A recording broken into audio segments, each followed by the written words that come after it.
Her sleeve slipped and the bruises beneath weren't from clumsiness. Carlo Accardo's eyes froze on the purple marks wrapped around her wrist like shackles. Finger-shaped, deliberate, the kind that don't come from accidents. She whispered, "It's nothing, Mr. Accardo," pulling her hand back too quickly. But Carlo, a man who built empires by noticing what others hid, saw the truth trembling behind her smile. In that instant, the man who once ruled New York's underworld decided someone would pay. And by the time the city realized why its streets were already burning, if you're hooked in and want to enjoy this story, go ahead and subscribe, and drop a comment letting me know where you're watching from. It's always amazing to see where everyone's watching. Plus, tomorrow I've got another incredible story lined up, and you definitely don't want to miss it. Alright, back to the story. At 7:15 a.m., he sat at his corner table in Cafe Verona, the morning drizzle painting streaks down the windows overlooking Thompson Street. To anyone passing by, he looked like any other businessman reviewing documents over espresso. But Carlo wasn't any other businessman. He was the kind of man who noticed the micro-expressions that crossed someone's face during a negotiation. The way someone's breath hitched when they were about to break. The split-second tell before betrayal. He noticed everything. It was why he was still alive. Why his enemies weren't.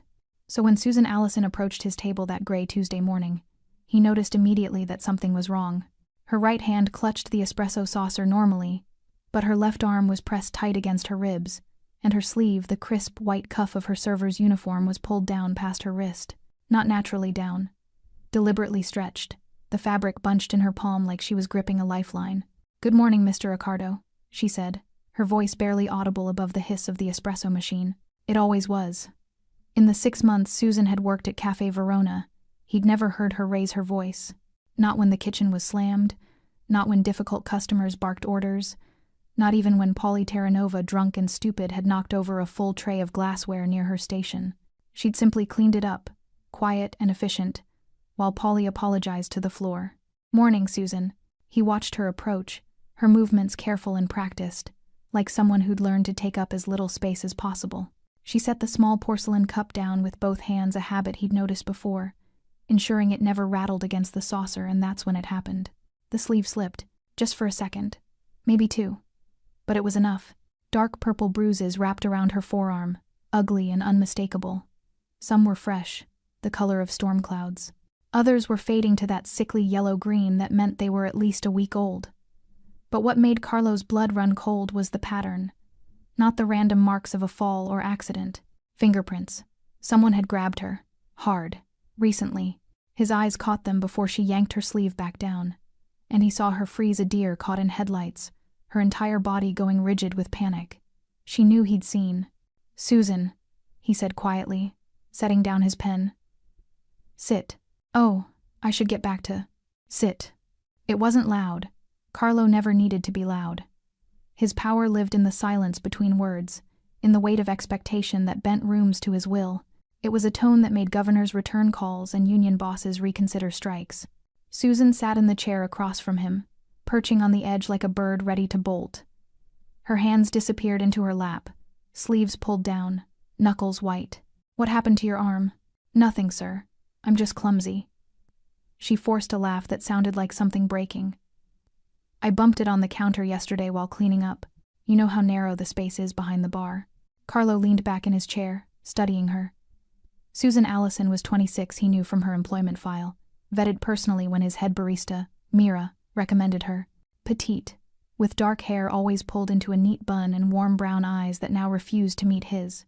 She was thorough, never late, and in 6 months had never once asked him a personal question. But Mira hadn't mentioned the fear.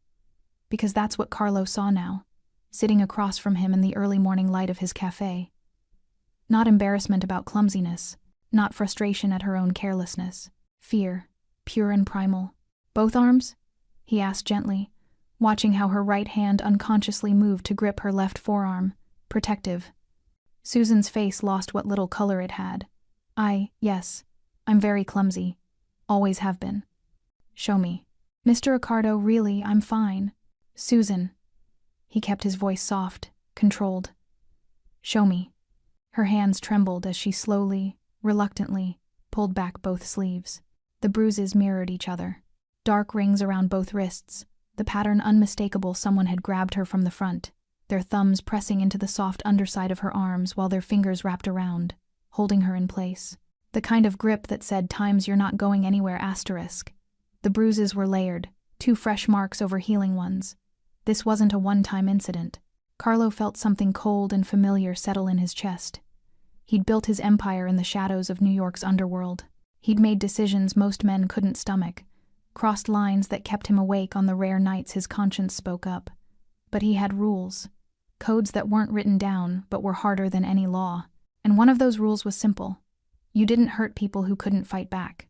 Someone had hurt Susan.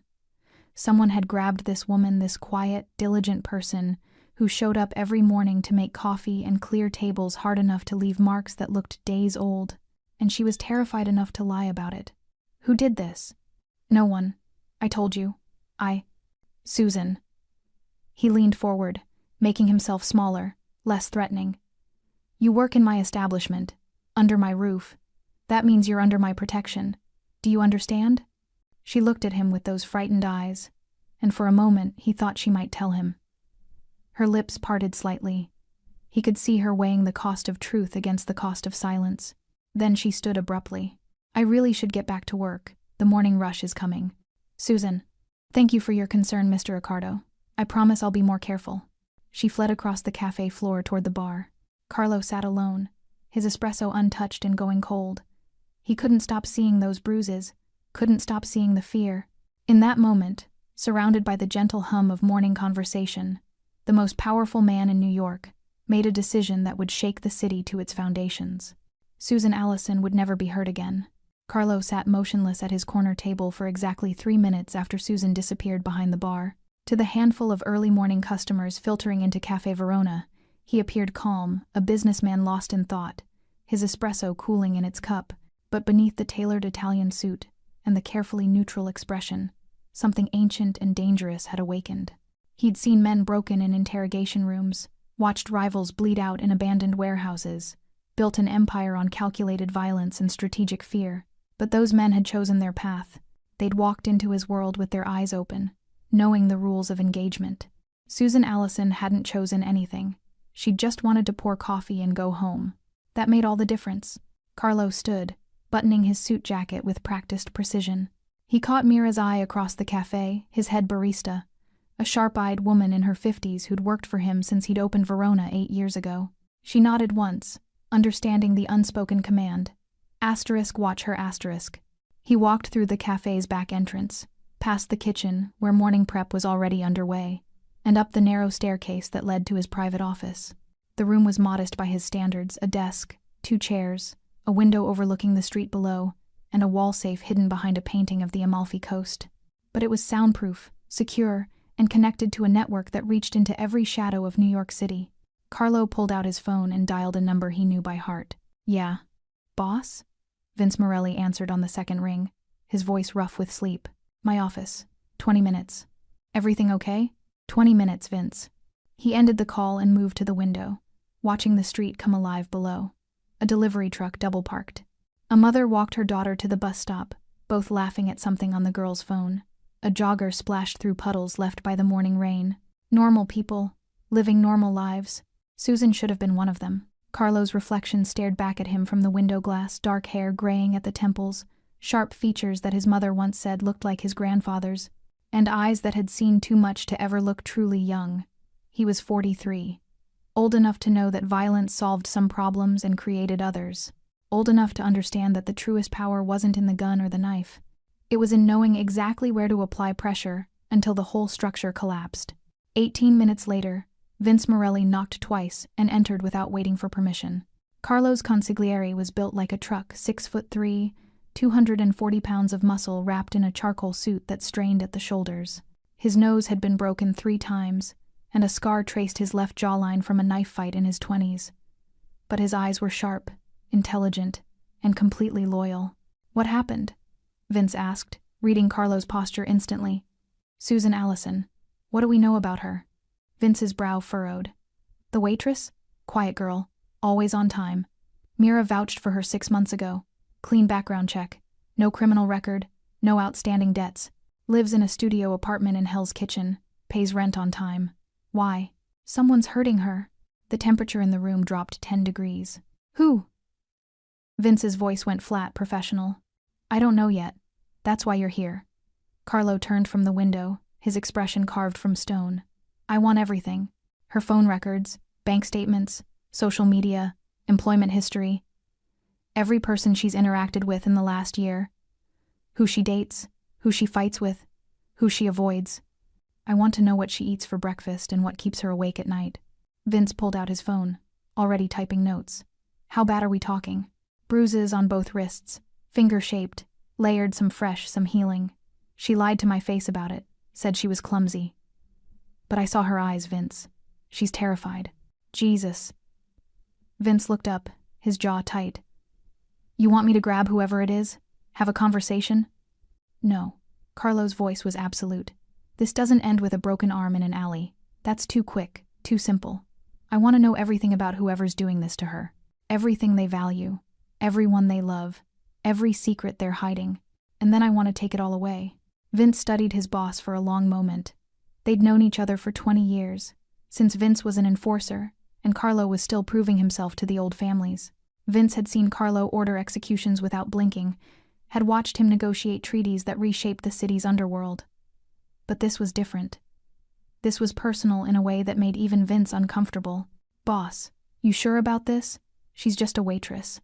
If we start digging, asking questions, people might wonder why you care so much about. She works under my roof. Carlo's words cut like a blade. In my establishment. That makes her mine to protect. And I don't care if people wonder. Let them wonder. Let them talk. But make it clear, crystal fucking clear, that if anyone even thinks about touching her again, they'll answer to me personally. The silence stretched between them, heavy with unspoken understanding. There's another thing, Carlo added, his voice softer now. No violence. Not yet. Maybe not ever. We don't threaten. We don't grab people in parking lots. We calculate. We gather information, and we use it like a scalpel. Whoever's hurting Susan thinks they're untouchable. I want to prove them wrong without them ever seeing us coming. Vince nodded slowly. All right. I'll start with her apartment building. Doormen, neighbors, surveillance cameras. Should have something by tonight. Good. And Vince? Carlo waited until his consigliere met his eyes. No one knows about this except us. Not Paulie, not Marco, not anyone. This stays quiet until I say otherwise. Understood. After Vince left, Carlo returned to the window. Down below, Susan emerged from the cafe's front entrance, her coat pulled tight despite the morning's warmth. She walked quickly, her head down, and disappeared around the corner toward the subway station. Carlo's reflection stared back at him, and for the first time in years, he felt something close to righteousness. Whoever had put those bruises on Susan's arms had made a fatal miscalculation. They'd hurt someone under his protection. And Carlo Accardo never forgot. Vince Morelli returned to Carlo's office at 11:47 p.m., his face carved from granite. He carried a manila folder thick with documents and photographs, but it was the way he gripped it like it contained something toxic that made Carlo set down his glass of whiskey. Tell me you found him, Carlo said quietly. I found him. Vince's voice was flat, controlled. And boss, this is worse than we thought. He dropped the folder on Carlo's desk. The top photograph showed a man in his late 30s, square jaw, military haircut, cold blue eyes that stared at the camera with practiced authority. He wore an NYPD uniform, 3 commendation bars pinned to his chest. Detective Raymond Holt, Vince said, the name tasting bitter on his tongue.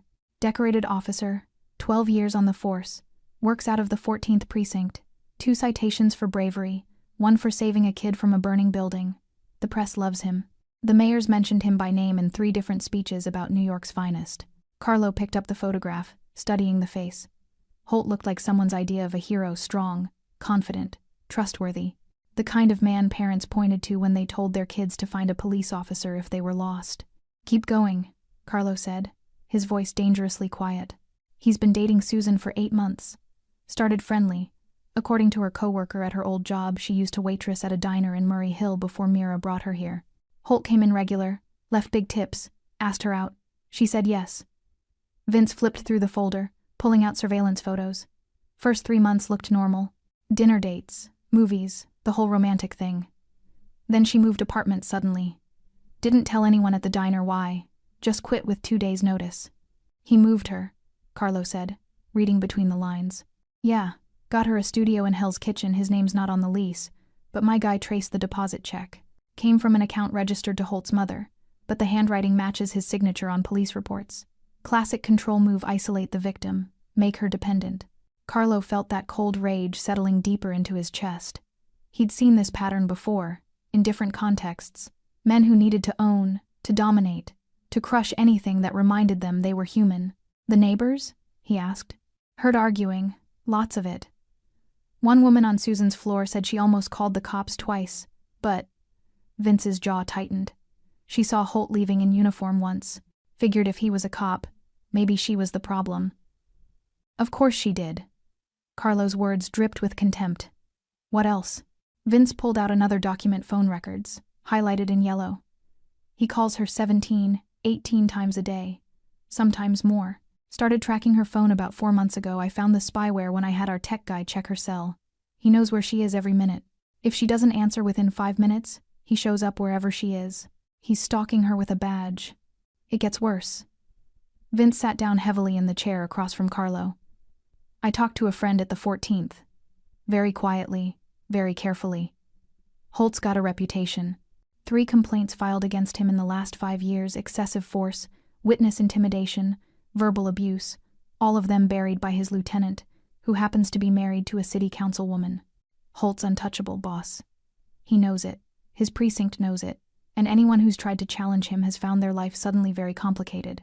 Carlo stood, moving to the window. The street below was empty now, rain beginning to fall again, painting halos around the streetlights. Somewhere out there, Susan was probably lying awake in her apartment, her phone next to her pillow, waiting for it to ring, waiting for Holt to check on her, waiting for permission to sleep. There's one more thing, Vince said quietly. The reason he targeted her specifically. Carlo turned, his expression dangerous. 4 years ago, Susan witnessed a robbery at a convenience store in Queens. Testified in court against one of Holt's confidential informants, a dealer named Marcus Webb, who Holt was using to make cases. Susan's testimony put Webb away for 5 years because she told the truth about what she saw. Holt lost his golden informant and took heat from his captain for not vetting Webb better. The pieces clicked into place with sickening clarity. He's been punishing her, Carlo said. For 4 years, he's been destroying her life because she had the courage to tell the truth. Yeah. Vince's hands curled into fists. He waited, watched her, then swooped in, playing the good guy. Classic predator behavior. She probably thought she was finally safe with a cop. Had no idea he'd been waiting to make her pay. Carlo returned to his desk, spreading out the documents like pieces of a puzzle. Bank records showing Holt's assets far more than a detective's salary should provide. Photographs of him leaving high-end restaurants, wearing watches that cost more than most cars. Reports of closed cases with questionable evidence. A pattern of corruption running so deep it had become structural. He thinks he's protected, Carlo said, his voice soft and lethal. The badge, the precinct, the political connections. He thinks he's built a wall around himself that no one can touch. He has, boss. Taking him down directly would mean going to war with half the NYPD. Even our people in the department won't touch this, it's too hot. Then we don't go direct. Carlo looked up, his eyes blazing with cold calculation. We don't touch him at all. We let the system eat him alive from the inside. How? Every corrupt cop leaves a trail. Bank accounts that don't add up. Evidence that disappears. Witnesses who suddenly change their stories. Holt's been protected because no one's looked hard enough. Because his lieutenant buries the complaints before they go anywhere. Carlo tapped the folder with one finger. We're going to dig up every piece of dirt he's ever buried. Every bribe, every falsified report, every illegal dollar. And then we're going to feed it to someone who can't be bought, can't be threatened, and can't be stopped once they smell blood. Who? The press. Internal affairs. The FBI if we find federal crimes. We turn his protection into his prison. Carlo's smile was cold and sharp. And we make sure that when it all comes out, Raymond Holt's name becomes synonymous with everything wrong with the NYPD. Vince nodded slowly, understanding dawning. That'll take time. Weeks, maybe months. Then we have weeks, months, however long it takes. Carlo closed the folder. But Vince, while we're building the case, Susan doesn't get hurt again. Put surveillance on her apartment building. I want to know every time Holt comes near her, if he touches her, If he threatens her, if he so much as raises his voice, we intervene? No. Carlo's voice was absolute. We document. We record. We add it to the pile. Every crime, every abuse, every moment he thinks he's untouchable. It all becomes evidence. And if he really hurts her, before we're ready? Carlo met his consigliere's eyes, and Vince saw something there that made him glad they were on the same side. Then we stopped being patient. For the next 9 days, Carlo watched Susan Allison with the same intensity he'd once reserved for enemies and rivals. But this wasn't surveillance born of suspicion. It was protection wrapped in observation. A silent vigil he couldn't explain to anyone, including himself. She arrived every morning at 6:52 a.m., exactly 8 minutes before her shift started. Never early enough to seem eager, never late enough to draw attention. She moved through Cafe Verona like a ghost, trying not to disturb the air, efficient, invisible, perfect, too perfect. On Tuesday, Carlo watched her drop a coffee cup. It shattered across the tile floor in an explosion of porcelain and espresso, and Susan's entire body locked up like she'd been struck. Her face went white. Her hands started shaking so violently she had to grip the counter to steady herself. Mira rushed over with a broom, murmuring reassurances, but Susan couldn't seem to breathe properly for a full minute. It was just a cup. An accident. The kind of thing that happened a dozen times a week in any cafe. But Susan looked like she'd just triggered a landmine. Carlo understood then. The perfection wasn't professionalism, it was survival. Every careful movement, every quiet word, every moment of invisible service was armor against something worse. She'd learned that mistakes had consequences, and those consequences left bruises. On Wednesday, a customer got loud, some Wall Street type angry about his latte taking too long. He didn't threaten Susan, didn't even raise his voice at her specifically, just made noise about the incompetent service while she was clearing the next table. She flinched. A full-body flinch like she expected a blow. Carlo stood from his corner table, his mere presence shifting the room's atmosphere like a pressure drop before a storm. The Wall Street type looked up, met Carlo's eyes, and suddenly remembered an important meeting elsewhere. He left a $50 bill on the counter and walked out quickly. Susan never noticed. She was too busy trying to make herself smaller, her shoulders hunched, her breathing shallow. That night, Carlo sat in his office reviewing Vince's surveillance reports. Holt had called Susan 43 times over the past 9 days. She'd answered every single call within 2 rings. The conversations were short, clipped, with Susan mostly responding in yes/no answers. But it was the pattern that told the real story. Holt called when Susan was on her way to work, during her lunch break, on her way home, before bed. It wasn't love or concern, it was a leash, pulled tight, reminding her constantly that she was never truly alone. The surveillance photos showed Holt following her twice. Once from the subway to her apartment building, once from the grocery store, staying 3 cars back, close enough to watch but far enough to maintain deniability. Hunting behavior. That's what Vince had called it. Carlo called it something simpler. Terrorism. On Friday morning, Susan came to work with makeup carefully applied to her left cheek. Not heavy, not obvious to most people. But Carlo had spent 20 years reading people's faces for lies, and he saw the foundation caked just slightly thicker on one side, covering something she didn't want the world to see. She moved slower that day, favored her left side. When she reached up to grab something from a high shelf, she winced just for a second before catching herself and forcing her expression back to neutral. Mira noticed too. Carlo watched his head barista pull Susan aside during the afternoon lull, saw the gentle concern in Mira's body language, the way she touched Susan's arm softly while speaking. Susan smiled, shook her head, said something that made Mira frown but ultimately nod and walk away. Asterisk, I'm fine. Just tired. Didn't sleep well. Asterisk. The lies of someone who'd perfected the art of invisible suffering. That evening, Carlo had Vince pull Susan's complete history, not just the surface background check they'd done when she was hired, but everything. School records, employment history, every address she'd ever lived at, every relationship that left a paper trail. What emerged was a portrait of quiet resilience that made Carlo's chest ache in unfamiliar ways. Susan had put herself through community college while working 2 jobs. Graduated with honors despite having no family support. Her mother had died when she was 19, father unknown. She'd been a witness to the convenience store robbery because she'd been working there as a second job, saving money for textbooks.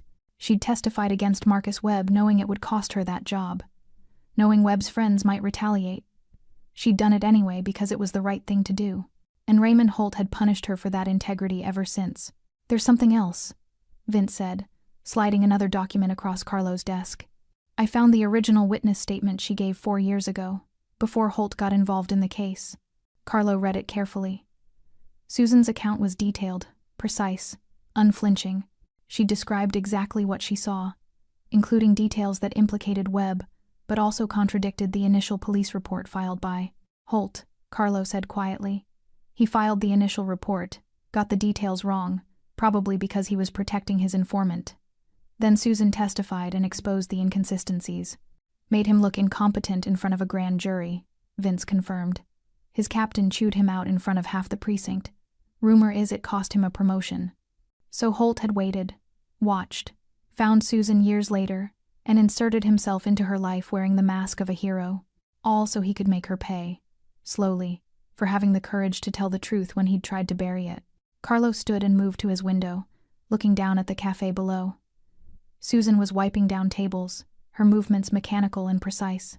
Even from this distance, he could see the exhaustion in the slope of her shoulders. She showed up every single day, despite the fear, despite the pain, despite a man with a badge systematically destroying her sense of safety. She showed up and did her job with quiet dignity, never complaining, never asking for help, never giving up. Most of the men Carlo knew hard men, dangerous men. Men who thought they were strong would have broken under less. But Susan Allison kept showing up. That kind of courage deserved protection, deserved justice, deserved someone willing to burn down the world that had failed her. Carlo picked up his phone and called Vince. "I want everything," he said quietly. "Every corrupt case Holt's ever touched, every dollar he's taken, every lie he's told under oath. I don't care how long it takes or what it costs. That man thought he could destroy her for telling the truth, so we're going to destroy him with it." "Understood, boss." Carlo ended the call and returned his gaze to Susan below. She was laughing at something Mira said, a small, fragile sound that didn't quite reach her eyes. Asterisk. "Hold on." Asterisk, he thought. Asterisk. "Just hold on a little longer." Asterisk. The pieces were moving into position. The game had begun. And Raymond Holt had no idea he was already losing. The war room wasn't what most people would expect. No weapons on the walls, no maps with red pins marking targets. Just Carlo's private office, above Cafe Verona, filled with filing boxes, laptops, and the quiet hum of men working with surgical precision. Vince had assembled a team of 5 Carlo's most trusted people, each chosen for skills that had nothing to do with violence. There was Marcus Chen, a forensic accountant who'd once worked for the Treasury Department before deciding government pay wasn't worth the boredom. Angela Russo, a former investigative journalist who'd burned too many bridges chasing stories the powerful wanted buried.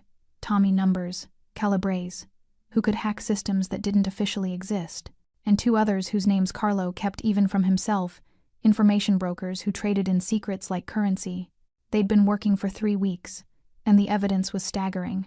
"Let's start with the money," Marcus said, spreading financial documents across Carlo's desk like a dealer laying out cards. "Detective Raymond Holt makes $89,000 a year, plus overtime. After taxes, call it maybe $65,000 take home." Carlo leaned forward, studying the numbers. But over the past 6 years, he's deposited $340,000 into various accounts. Some in his name, some in his mother's name. One in a Shell LLC registered in Delaware. Marcus tapped a highlighted section. "The deposits are careful never more than $9,000 at once to avoid federal reporting requirements. Classic structuring behavior." "Where's it coming from?" Carlo asked. "That's where it gets interesting." Angela pulled out a separate folder, this one thick with photocopied police reports. "I cross-referenced the deposits with Holt's case files. Every significant payment corresponds to a case that got dropped, evidence that disappeared, or a witness who suddenly refused to testify." She laid out 3 examples, connecting the dots with red ink. January 2023, $8,500. Deposited 3 days after assault charges against a bar owner named Vincent Calabria. Mysteriously disappeared. The victim changed her story, said she misremembered the attack. March 2023, $7,200 deposited the same week that 2 kilos of cocaine vanished from the evidence locker. Case against a mid-level dealer named Robert Torres collapsed without the physical evidence. August 2023, $9,000 deposited after Holt testified in a police brutality hearing that his partner, Officer James Morrison, used appropriate force during an arrest. Dashcam footage from that night was somehow corrupted. Morrison kept his badge.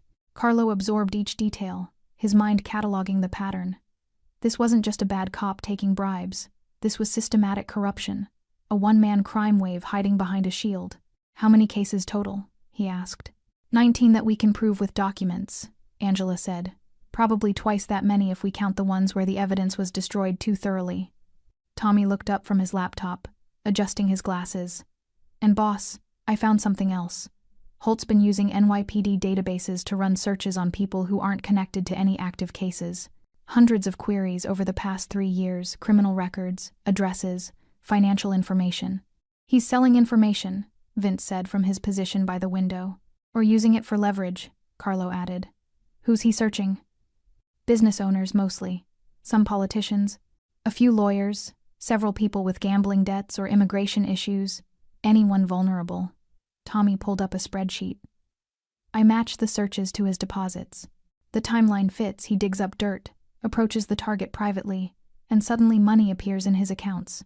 "Extortion with a badge," Angela muttered. "Beautiful.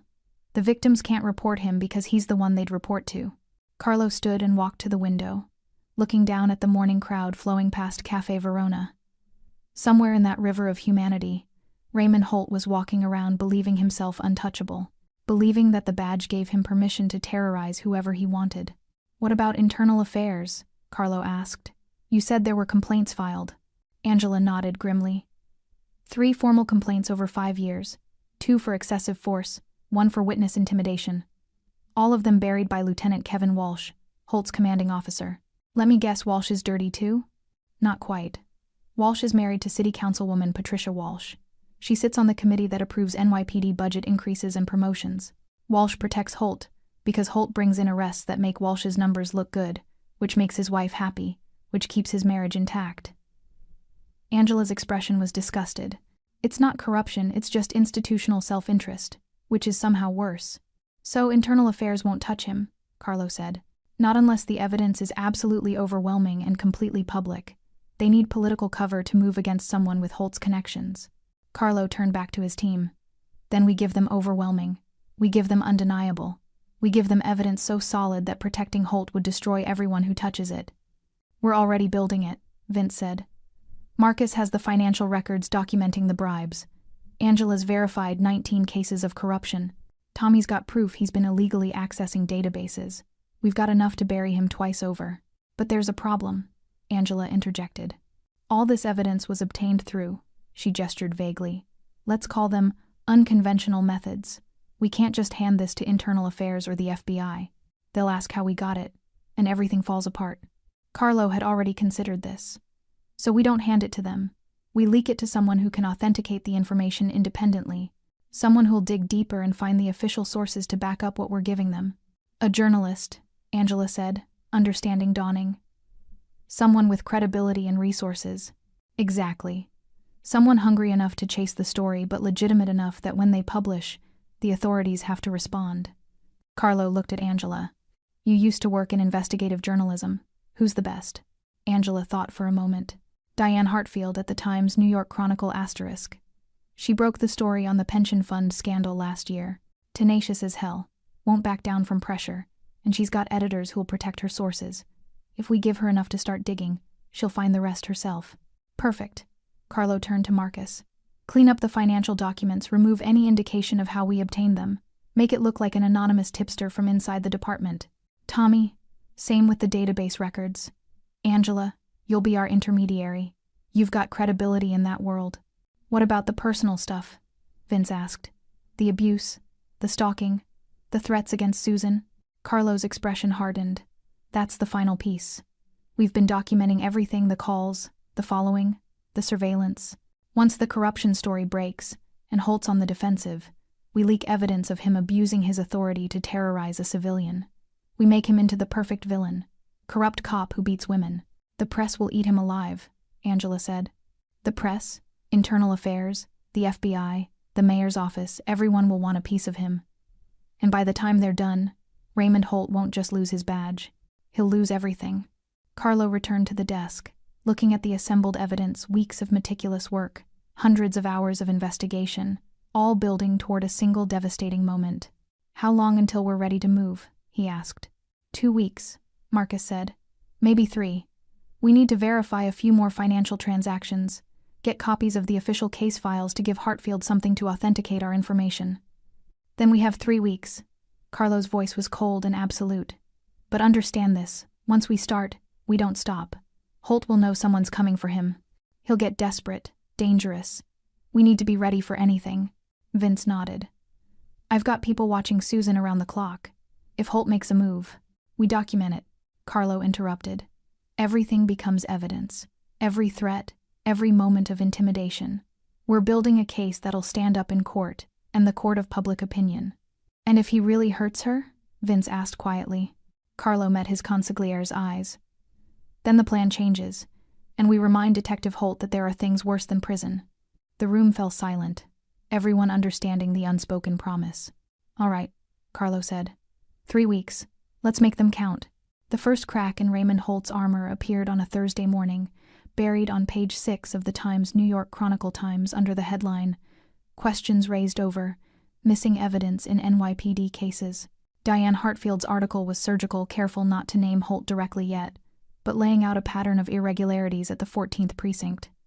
Evidence that vanished, cases that collapsed mysteriously, witnesses who changed their stories after speaking with investigating officers. Carlo read it over his morning espresso at Cafe Verona, watching Susan work across the room. She didn't know that the 800-word article was the opening salvo in a war that would reshape her life. She didn't know anything yet. And that's how it had to stay. By Friday, the story had grown.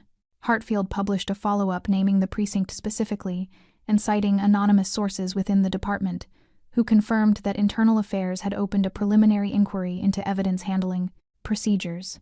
Carlo's phone buzzed with a text from Angela. Asterisk. "She's hooked. Asking for more. Asterisk." By Monday, Raymond Holt was no longer invisible. Vince's surveillance team reported the changes immediately.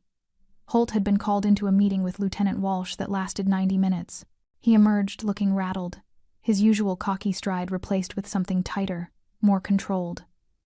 That afternoon, his union representative showed up at the precinct. "He knows someone's digging," Vince said, standing in Carlo's office reviewing the day's surveillance footage. "Watch this." The video showed Holt in his car outside the 14th precinct, phone pressed to his ear. Even without audio, his body language screamed stress, jaw clenched, free hand gripping the steering wheel so hard his knuckles went white. "Who's he calling?" Carlo asked. "We pulled the records. First call was to his bank, second to his lawyer. Third," Vince paused meaningfully, "to Susan." Carlo's expression darkened. "When?" 4:47 p.m., lasted 8 minutes. Our tap caught most of it. Vince pulled up the audio file on his laptop. Holt's voice came through, tinny but clear, each word dripping with barely controlled rage. Asterisk, "Where are you?" Asterisk. Asterisk. I'm at work. My shift ends at asterisk. Asterisk. "I don't care about your shift. Are you talking to people about me?" Asterisk. Asterisk. "What? No, I would never asterisk." Asterisk. "Someone's asking questions, Susan. Someone's digging into my life, my cases, and the only person who knows anything is you." Asterisk. Asterisk, "Raymond, I swear, I haven't said anything to anyone. I don't even know what you're talking about." Asterisk. Asterisk, "You better not be lying to me, because if I find out you went to the press, if you talked to Internal Affairs, if you told anyone asterisk. Asterisk, I didn't. Please, I promise, I didn't say anything. Asterisk." The fear in Susan's voice made Carlo's hands curl into fists. Asterisk, "I'll know if you're lying. I always know. I'll be watching you even closer now. Every move, every conversation, every goddamn breath. You understand me?" Asterisk. Asterisk, "Yes.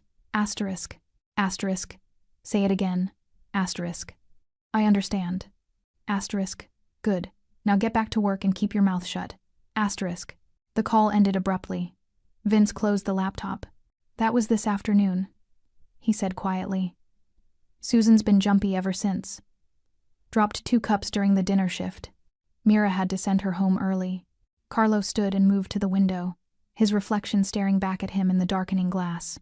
Below, the cafe was closing down for the night. Susan had already left, probably heading back to her apartment where Holt's surveillance software tracked her every move. "He's scared," Carlo said. "Good.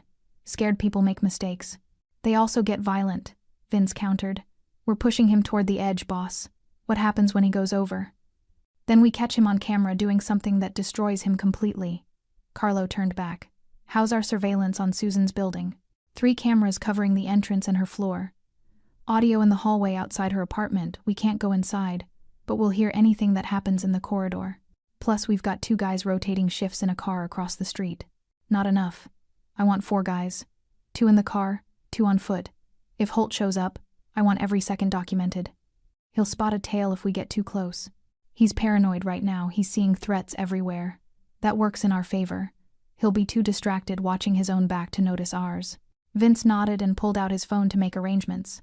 Carlo returned his attention to the window, his mind running through scenarios and contingencies. The next domino fell Wednesday morning. Diane Hartfield published her 3rd article, and this time she named names. Detective Raymond Holt under internal investigation for evidence tampering. The piece included testimonies from 2 witnesses in previous cases who now felt safe enough to speak on record about Holt pressuring them to change their statements. The article went viral by noon. Local news picked it up. Police reform advocates started tweeting about it. By evening, the mayor's office issued a carefully worded statement about taking all allegations seriously and supporting a thorough investigation. Carlo watched it unfold like dominoes falling in perfect sequence. That night, Holt's world began to crumble in earnest. His bank accounts were frozen pending an internal affairs investigation into financial irregularities. His partner, Officer Morrison, the one he'd protected during the brutality hearing, was reassigned to desk duty pending his own review. Whispers started circulating through the 14th precinct, the kind of institutional gossip that destroyed careers. By Thursday, Holt was toxic. Vince's sources inside the precinct reported that other officers were avoiding him in the break room. His lieutenant had stopped returning his calls. Even the union rep seemed less enthusiastic about defending him. "He's isolated," Vince reported.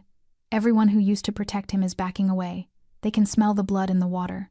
"What about Susan?" "Holt called her 19 times yesterday." She answered 17. "The surveillance shows he drove past her apartment building 4 times last night between midnight and 4 a.m. Carlo's jaw tightened. He's circling, trying to figure out if she's the leak. What if he decides she is? Then he makes the mistake we've been waiting for. Carlo pulled up the surveillance feeds on his computer. He's desperate now. Desperate men don't think clearly.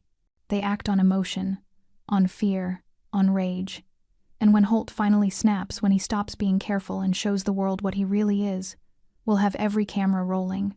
Vince studied his boss carefully. "You're using her as bait." "I'm protecting her," Carlo corrected, his voice hard.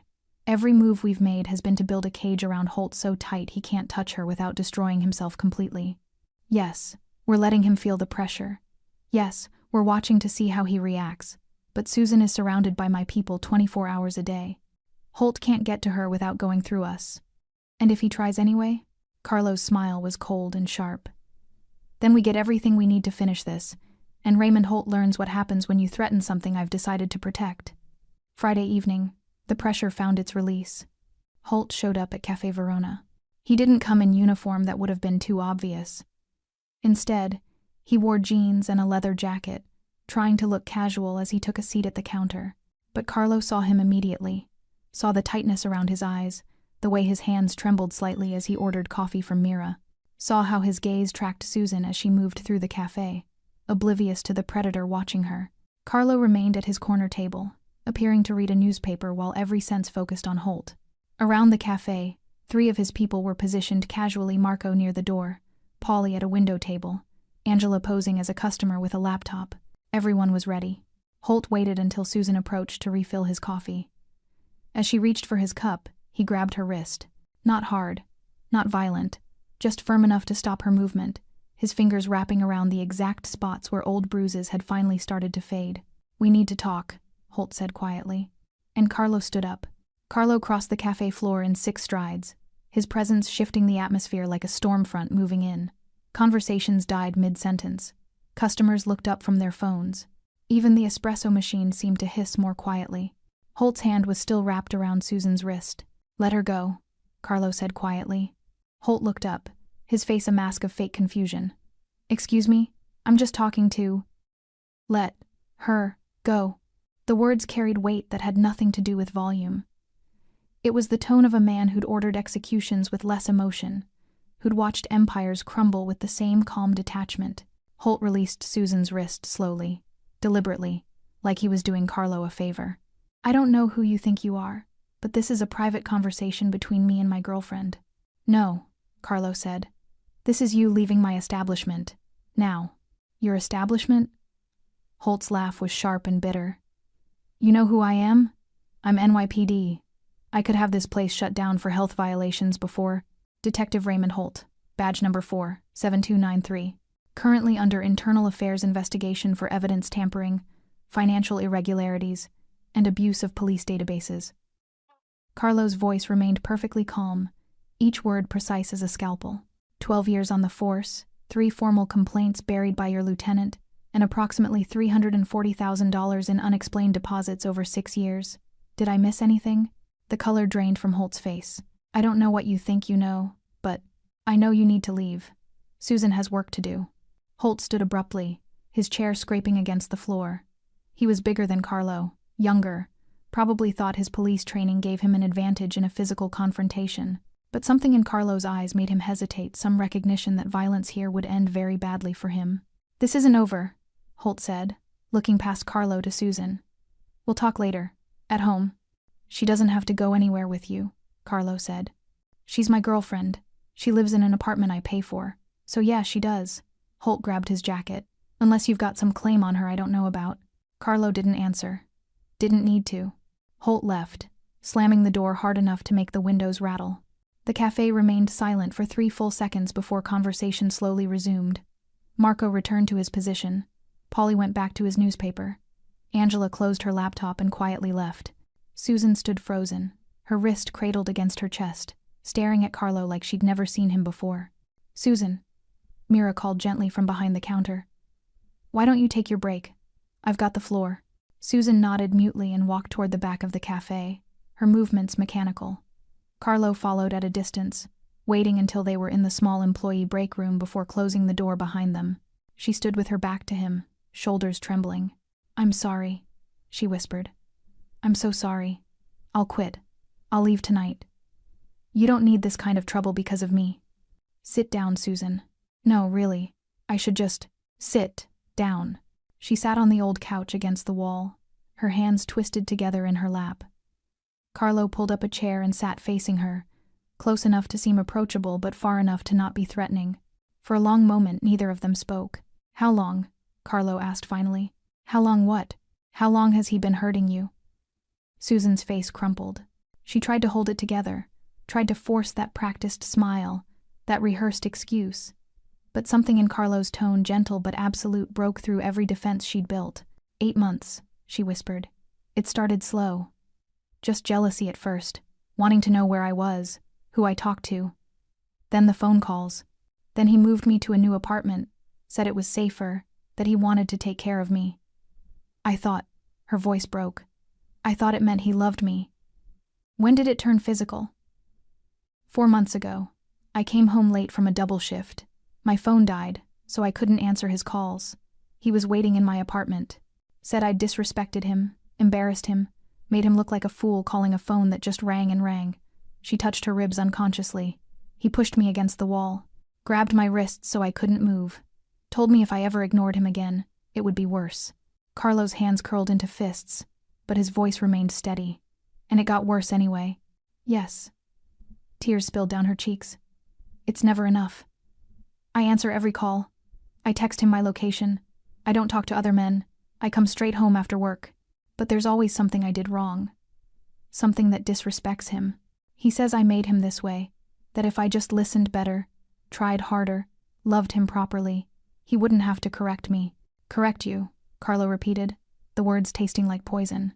"That's what he calls it. Correction." Susan wiped her eyes roughly. "And I can't leave. He tracks my phone. He knows where I work, where I live, where my aunt lives upstate. He said if I ever try to leave him, if I ever tell anyone, He'll make sure I regret it. He's a cop, people believe him. Not me. Who's going to help someone like me against someone like him? Carlo leaned forward, his elbows on his knees, his voice low and intense. I am. Susan looked up, confusion and hope warring in her expression. You work under my roof now, Carlo said. And no one, not a cop, not a detective, not the entire NYPD hurts someone under my protection. Do you understand what I'm telling you? I don't understand any of this. Why do you care? I'm just a waitress. You're not just anything. Carlo's voice carried absolute conviction. You're someone who testified against a criminal 4 years ago because it was the right thing to do, even though you knew it would cost you. You're someone who shows up every day despite being terrified. You're someone who deserves better than a man with a badge who uses it as a weapon. He'll kill me if he finds out I talked to you. He's not going to touch you again. Ever. Carlo stood, moving to the small window that looked out over the alley. I need you to trust me, Susan. Can you do that? She stared at him for a long moment. Carlo Accardo, a man whispered about in certain circles, whose name carried weight and fear in equal measure. A man who probably had blood on his hands and darkness in his past, but also a man who'd just faced down her abuser without flinching. Yes, she whispered. I trust you. Good. Then I need you to go home tonight like normal. Answer Holt's calls. Act like nothing happened. Can you do that? Why? Because in 2 weeks, maybe less, Raymond Holt's entire world is going to collapse. And when it does, I need him focused on saving himself, not on hurting you. Carlo turned to face her.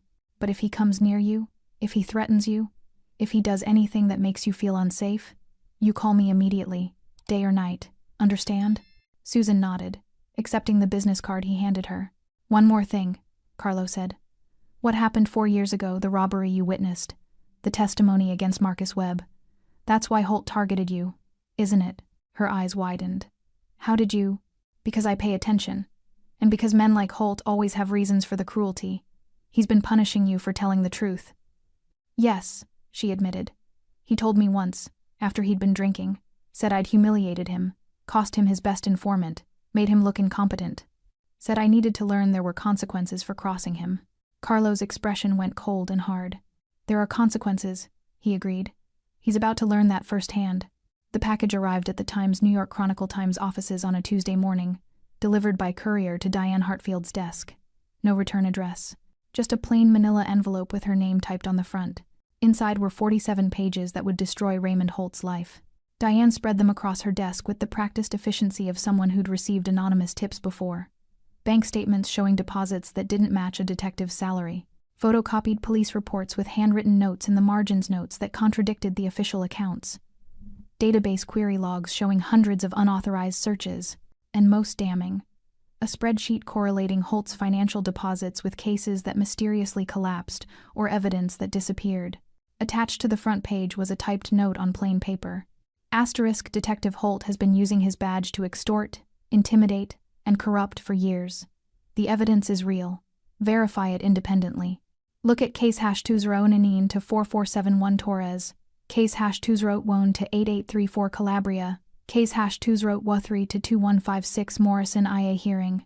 The victims are afraid to speak, but the paper trail doesn't lie. Someone needs to tell this story before more people get hurt. Asterisk. Diane read through everything twice, her journalistic instincts firing on all cylinders. This was bigger than her previous articles. This wasn't just evidence tampering, this was systematic corruption, extortion, abuse of power, if it was real. She picked up her phone and called her editor. Tom, I need researchers and a lawyer. I just received something that's either the biggest story of the year or an elaborate setup.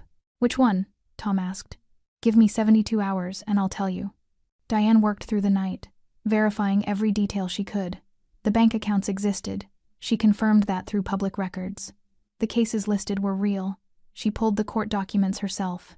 The database queries could be verified through NYPD's own internal systems, if she could get someone to leak the official logs.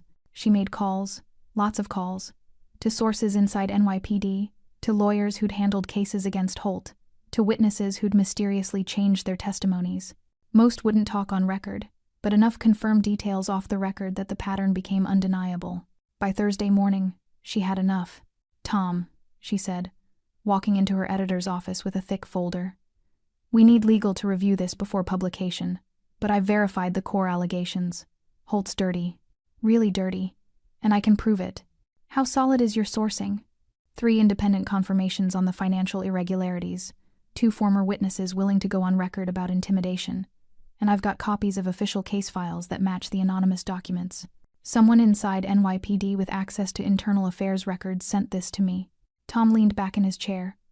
Or someone with very good hackers. Does it matter? The information is accurate. I've checked it 6 ways from Sunday. It matters for the story. Are we reporting on corruption or reporting on illegally obtained evidence? Diane had anticipated this. We frame it as an investigation based on anomalies we noticed in public records, then confirmed through independent sources. The anonymous package just pointed us in the right direction. Everything we're publishing comes from legitimate sources we verified ourselves. Tom considered this, then nodded slowly. Write it. 5,000 words. Full investigation. We run it Sunday. Front page. Above the fold. And Diane? Triple check everything. If Holt has the connections people say he does, he'll come after us hard. Let him try. While Diane prepared to publish, Carlo executed the second phase of his plan. Angela Russo walked into the Manhattan office of the FBI's Public Corruption Unit carrying a different envelope. This one contained evidence of federal crimes specifically, Holt using interstate banking systems to move money derived from extortion, which made it wire fraud and racketeering. I need to report corruption within the NYPD, Angela told the receptionist.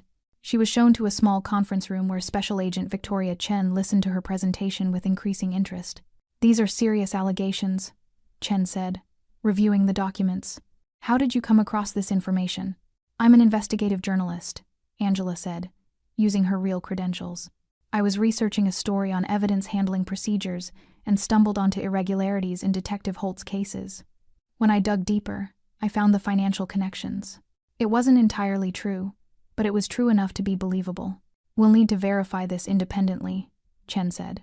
I understand. I'm not asking you to take my word for it. I'm asking you to look. Because if even half of what's in those documents is accurate, you've got a detective who's been running a protection racket out of the 14th precinct for years. Chen made copies of everything and promised to open a preliminary inquiry. By Friday, Raymond Holt had federal investigators quietly looking into his finances. The final piece fell into place Saturday evening. Tommy hacked into Holt's personal computer, the one he kept at home, not his department-issued laptop, and found exactly what Carlo had been hoping for. A folder of surveillance photos of Susan, pictures taken from across the street from her apartment, screenshots of her phone's GPS location, logs of every call, every text message, every website she visited, digital stalking, cataloged and preserved like trophies. Tommy anonymously sent copies to Diane Hartfield with a simple message, asterisk, check the metadata, all taken after hours, using personal equipment. This is what he does to women who trust him. Asterisk. Diane added it to her story as a sidebar. Detective also accused of stalking, harassment. Everything was in position. Sunday morning, the Times New York Chronicle Times published Diane Hartfield's expose across the entire front page. NYPD detective's secret. Years of corruption, extortion, and abuse of power. The story was devastating. Detailed. Impossible to dismiss as speculation or grudges. Diane had done her job perfectly, presenting the evidence in a way that demanded response from authorities. By noon, every news outlet in New York was running the story. By evening, the FBI confirmed they'd opened an investigation. By Monday morning, Internal Affairs had raided Holt's home and seized his computers. And Detective Raymond Holt, who'd spent years believing himself untouchable, woke up to find his face on every television screen in the city, labeled as a corrupt cop, an extortionist, and an abuser. Carlo read the coverage from his office, a cup of espresso cooling on his desk. Phase 1 complete. The world now knew what Raymond Holt really was. Phase 2 would be even more satisfying. Raymond Holt was spiraling, and everyone could see it. The surveillance footage from Monday showed him leaving his apartment at 6 a.m., unshaven, wearing the same clothes from the night before. He'd been suspended pending investigation, placed on administrative leave while Internal Affairs and the FBI tore through his life like wolves through a carcass. His phone hadn't stopped ringing. Reporters camped outside his building. His union rep had stopped returning his calls. Even his mother had disconnected her phone after journalists found her number. By Tuesday, Holt looked like a man who'd aged 10 years in 48 hours. And he blamed Susan for all of it. Vince's surveillance team caught him circling her apartment building 3 times Tuesday night, Wednesday morning, he called her 17 times in 2 hours. By Wednesday afternoon, he'd started leaving voicemails that grew progressively more threatening. I know you talked. I know you went to the press. You're going to pay for this, Susan. I'm going to make you regret the day you met me. Carlo listened to the recordings in his office, his expression carved from ice. He's breaking, Vince said. Completely losing control. Good. How's Susan? Terrified. She's been staying at Mira's apartment the last 2 nights, didn't want to be alone. But she's still showing up for her shifts. Tell her not to come in tomorrow.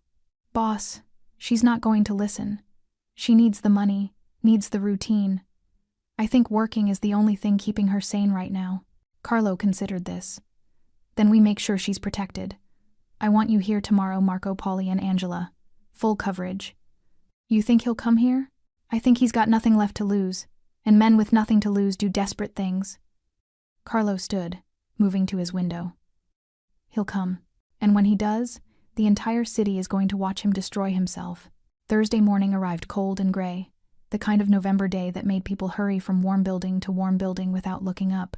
Susan arrived at Cafe Verona at 6:52 a.m., exactly on time despite everything. She looked exhausted, dark circles under her eyes, her hands shaking slightly as she tied her apron. But she showed up. Carlo watched her move through her opening routine, his chest tight with an emotion he couldn't quite name. Respect, maybe, or recognition of a courage that matched anything he'd seen in 20 years of dangerous living. The morning passed quietly. Customers came and went, oblivious to the tension humming beneath the surface. Marco stood near the door, reading a newspaper he wasn't actually reading. Polly sat at a window table, his bulk casual but ready. Angela worked on her laptop at the counter, positioned where she could see the entire cafe. Vince sat with Carlo at his corner table, both of them watching, waiting. At 2:17 p.m., Raymond Holt walked through the door.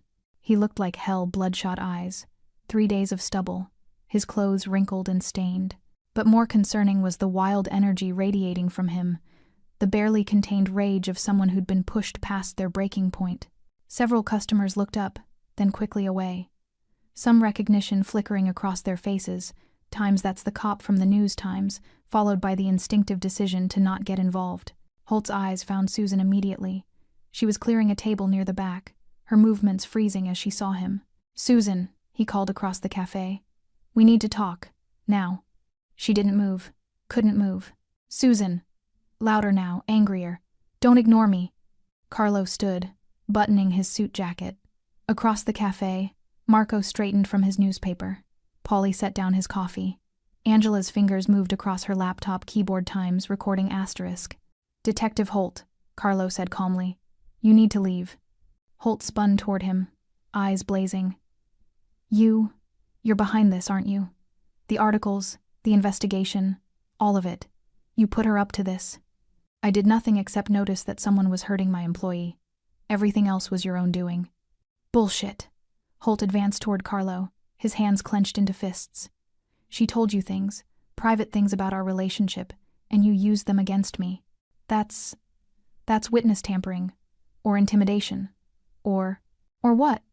Carlo's voice remained perfectly calm, which seemed to enrage Holt further. I'm not a witness to anything. I'm just a businessman who doesn't appreciate his staff being terrorized. She's lying. Whatever she told you, she's lying. I haven't told him anything. Susan's voice cracked across the cafe, surprising everyone, including herself. I didn't go to the press. I didn't talk to internal affairs. I haven't said a word to anyone. Then how? Holt wheeled on her. How does some random cafe owner know about... He caught himself, but too late. Know about what? Carlo asked quietly. About the extortion? The evidence tampering? The abuse? Outside, Carlo could see what Holt couldn't. News vans pulling up to the curb. Cameras being readied. Diane Hartfield stepping out of a car with her notebook. The trap was set. Angela had sent the tip 30 minutes ago. Asterisk. Corrupt detective. Confronting victim at Cafe Verona on Thompson Street. Asterisk. Holt took a step toward Susan, and that's when Vince moved, placing himself between them, a wall of muscle in an expensive suit. That's close enough, Vince said. Get out of my way. She's my girlfriend. We're leaving. Together. She's not going anywhere with you, Carlo said. Holt's laugh was brittle, breaking. You think you can stop me? You think because you've got some muscle and some money that you can… He shoved Vince, trying to get past him. Bad mistake. Vince didn't retaliate with violence, didn't need to. He simply stood his ground, immovable, while Holt bounced off him like a wave hitting a cliff. Last chance, Carlo said. Walk out that door now, detective. While you still can. While I still can? You threatening me? You threatening a police officer? I'm not threatening anyone. I'm pointing out that there are at least 3 news cameras outside right now, filming through the windows. And every second you stay here, every word you say, every move you make is being recorded and will be on every television screen in New York by tonight. Holt's face went white. He spun toward the windows, seeing for the first time the small crowd gathering outside. The cameras, the reporters. You set me up, he whispered. No, Carlo said. You destroyed yourself. I just made sure people were watching when you did it. Holt lunged not at Vince, but toward Susan, his hand outstretched like he could grab her, drag her out, make her fix this somehow. He never got close. Marco and Polly moved simultaneously, intercepting him mid-stride. They didn't hurt him, didn't even throw him to the ground, just caught his arms and held him immobile while he thrashed and screamed. Let me go. Police brutality. Assault. You're not on duty, Carlo observed. And you're the one who became physical first. Self-defense on our part. The cafe door burst open. NYPD uniforms rushed in, not Holt's precinct, but officers from a different district who'd been called by the crowd gathering outside. NYPD! Everyone step back! Marco and Polly released Holt immediately.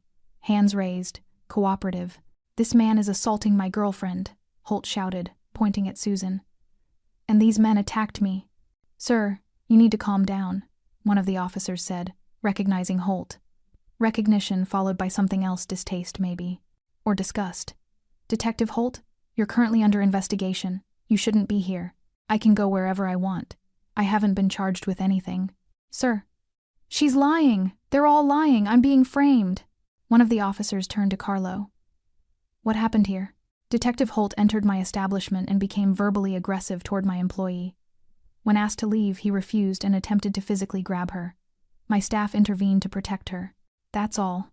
That's not, Holt started, but one of the officers cut him off. Sir, we're going to need you to come with us. On what charge? I haven't done anything. Disturbing the peace, trespassing, potentially harassment. We can sort it out at the station. Outside, cameras captured everything Holt being escorted from Cafe Verona, still shouting about conspiracies and frame jobs. The disheveled ex-detective being led to a patrol car while reporters shouted questions. Inside the cafe, Susan collapsed into a chair, her entire body shaking. Mira rushed to her side, wrapping her in a hug while she sobbed relief, terror, exhaustion all pouring out at once. Carlo watched through the window as the patrol car drove away, taking Raymond Holt toward whatever remained of his future. It wouldn't be much. The public confrontation, captured on camera and witnessed by dozens, was the final nail in a coffin Carlo had been building for months. By evening, the footage would be everywhere. By tomorrow, the FBI would have even more ammunition. By next week, Holt would likely be facing criminal charges. The war was over, and Susan Allison was finally, truly safe. The headlines exploded across every major outlet within hours. Disgraced detective confronts alleged victim in public meltdown. Raymond Holt arrested after threatening woman at Manhattan Cafe. Corrupt cop's downfall, from hero to zero in 1 week. But the story underneath the headlines was bigger than one corrupt detective. The Times-Chronicle Times published a follow-up investigation, revealing that Holt's lieutenant, Kevin Walsh, had buried not just 3 complaints but 7. The FBI expanded their investigation to include Walsh and 2 other officers at the 14th Precinct. The mayor called for a comprehensive review of internal affairs procedures. Raymond Holt had become a symbol of everything wrong with systems that protected abusers, of badges used as weapons, of power without accountability. And it had all started because a cafe owner noticed bruises on a waitress's arm. 1 week later, Susan returned to work. She arrived at 6:52 a.m., exactly on time. But something was different. Her shoulders weren't hunched. Her hands didn't shake. When she smiled at customers, it reached her eyes.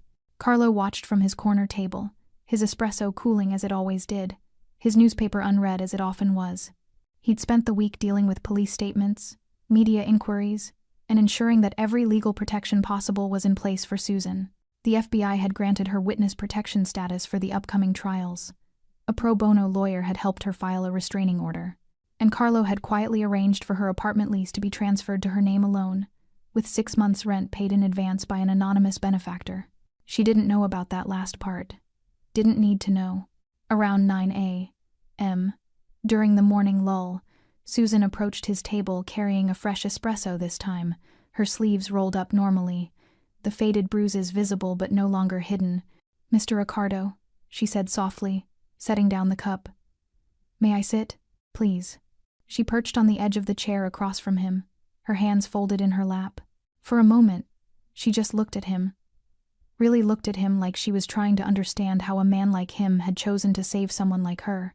"You did it," she said finally. "What you said you would do. You protected me. I kept a promise, nothing more. It's everything more." Her eyes shone with unshed tears. "I've been thinking about what to say to you for days, but nothing seems adequate. Thank you feels too small. You gave me my life back. You never lost your life.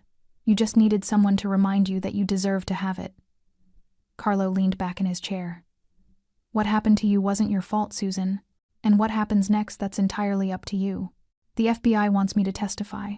Against Holt, against the others they're investigating. Will you?" She nodded slowly. 4 years ago, I testified because it was the right thing to do. It cost me everything.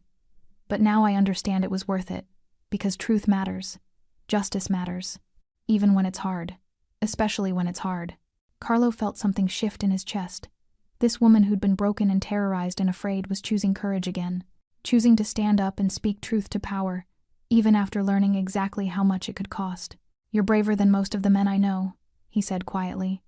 "I'm terrified," she admitted. "But I'm also free. And I want other women who are where I was to know that they can be free too. That having a badge doesn't make someone untouchable. That there are still people who believe in justice." She stood, smoothing her apron. "I should get back to work.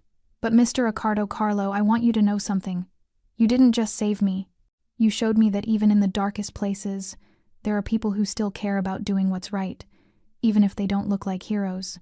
After she walked away, Carlo sat alone with his thoughts and his cooling espresso. Around him, Cafe Verona hummed with normal life conversations. Laughter, the familiar sounds of a world continuing to turn. He'd built his empire in shadows, made decisions that kept him outside the law's reach, crossed lines that most people couldn't imagine crossing. He wasn't a good man by any traditional definition, but he'd done one good thing. Protected one person who deserved protection. Used his power not to destroy, but to defend.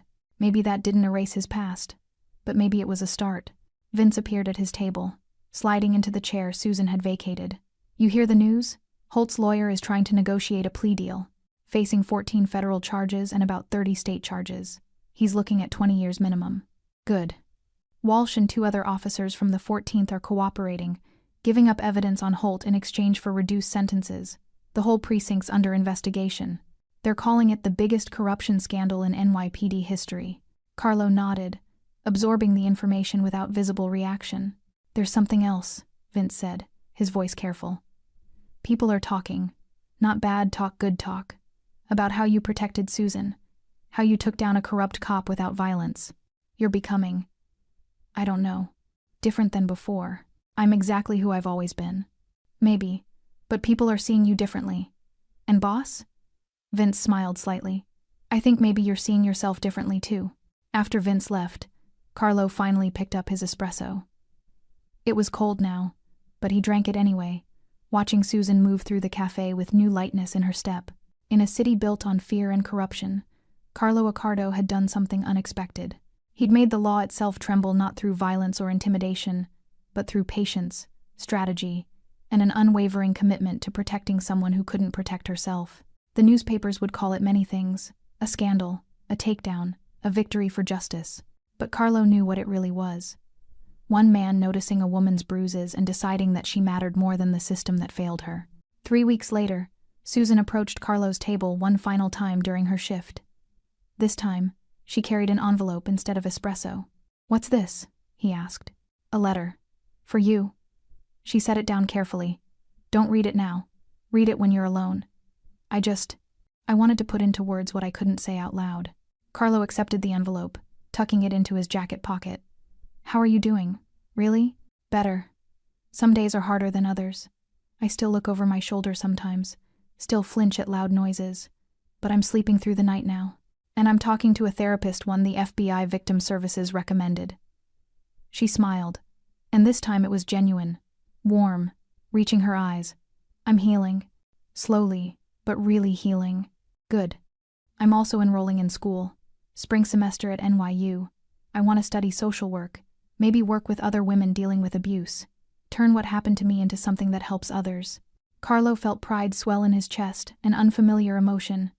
That's good, Susan. That's very good. None of it would be possible without you. She hesitated, then reached out and squeezed his hand briefly. Thank you for seeing me when everyone else looked away. After her shift ended and the cafe closed, Carlo sat alone in his office and opened the envelope. Inside was a single page, handwritten in careful script. Asterisk. Dear Carlo. Asterisk. Asterisk, I don't know how to thank someone for giving you back your life, but I'll try. Asterisk. Asterisk, before you, I thought I had to accept the violence. I thought being hurt was the price I paid for being loved. I thought powerful men always got away with it, and people like me just had to survive however we could. Asterisk. Asterisk. You showed me something different. You showed me that power can protect instead of destroy, that justice is possible even when the system fails, that one person noticing, one person caring, one person deciding to act that can change everything.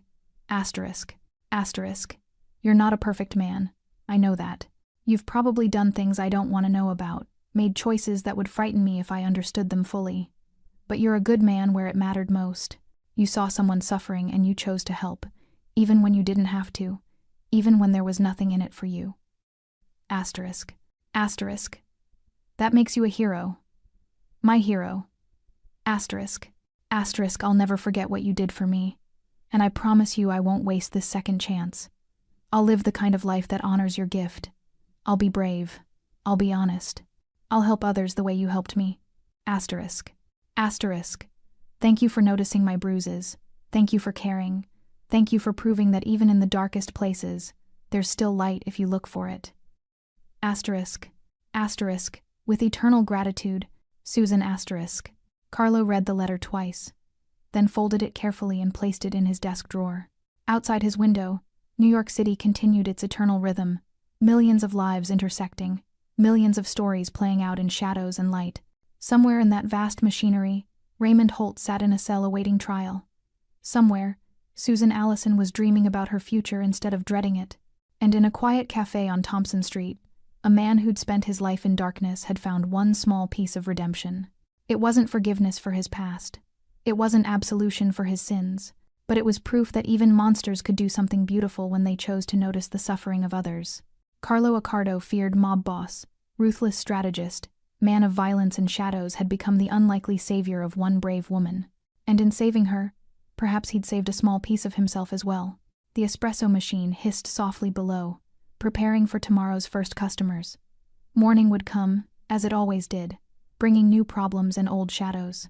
But tonight, in this moment, Carlo allowed himself something rare: satisfaction.